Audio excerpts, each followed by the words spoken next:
President Biden and top White House officials repeatedly stated last year that oil and gas exploration companies were sitting on 9,000 unused drilling permits. A figure the administration admitted was inaccurate Monday.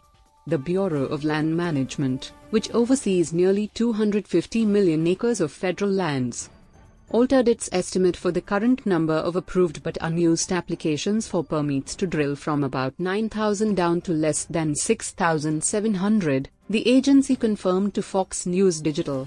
The agency said the figure was updated to account for a reporting discrepancy resulting from a transition to a new database in mid-2020. The record profits oil companies made in 2022 and the thousands of approved but unused drilling permits they are sitting on shows that there is nothing getting in the way of increasing oil production except big oil's own decision to funnel their profits into the pockets of shareholders and executives, a Biden administration official added Monday, downplaying the update. However, the White House had cited the 9,000 permit figure on at least 20 separate occasions last year, according to a review of public statements and remarks. Amid heavy criticism over the administration's climate agenda as consumer prices hit record highs, the president and top officials pointed to the figure as evidence that the oil and gas industry didn't need additional leases and were free to immediately produce energy. Republicans unveil effort to boost energy production, fast-track permitting process. They have 9,000 permits to drill, President Biden remarked in June. They're not drilling. Why aren't they drilling?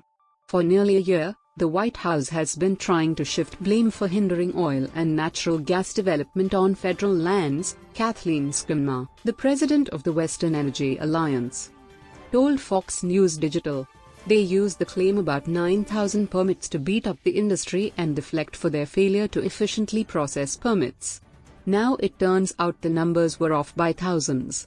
The reality is this administration has done everything possible to make it more difficult to produce oil and natural gas on federal lands, she continued.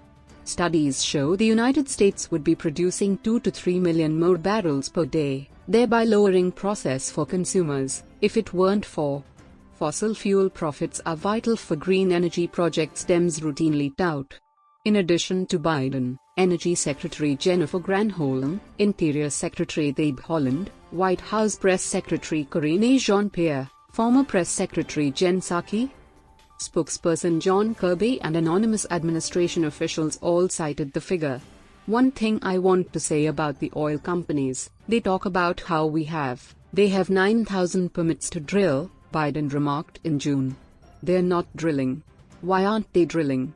Gasoline prices, largely determined by oil markets, surged past $5 per gallon for the first time in U.S. history days after Biden's remarks. Utility gas and electricity prices have also surged since the president took office in January 2021. Oil production on federal lands fell to 12.28 million barrels per day in November, the latest month with data, according to the Energy Information Administration. Production peaked at 13 million barrels a day under the Trump administration. The president also called on Congress to fine companies that have been granted unused permits on federal land that they are hoarding without producing. There are over 9,000 unsure drilling permits that are sitting unused, Granholm said during a speech in March 2022. We all know that's the same old DCBS. There are about 9,000 approved drilling permits across the country currently that are not being used, 10.4 million acres of offshore federal waters already under lease. Haaland added in testimony during a Senate hearing in July. I know there's a lot that goes into considerations with the price of fuel, but I want to assure you that at the Department of Interior, we're doing our jobs and following the law.